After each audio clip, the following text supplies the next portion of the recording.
বাস ও গাড়ির মুখোমুখি সংঘর্ষে মৃত অন্তত 10 জন। মির্জাপুর প্রয়াগরাজ জাতীয় সড়কের উপর দুর্ঘটনাটি ঘটে।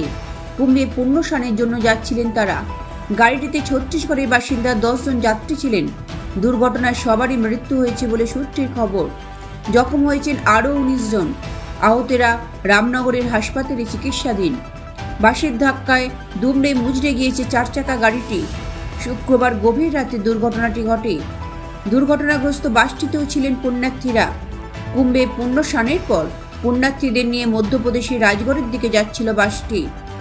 আহতদের মধ্যে রয়েছেন বাসের যাত্রীরাও। চলছে উদ্ধার কাজ। স্থানীয়দের সঙ্গে উদ্ধার কাজে হাত লাগান পুলিশ এবং বিপর্যয় মোকাবিলা বাহিনীর সদস্যরা।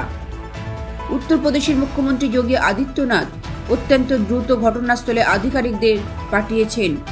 আহতদের দ্রুত চিকিৎসার বন্দোবস্ত করারও নির্দেশ দিয়েছেন তিনি।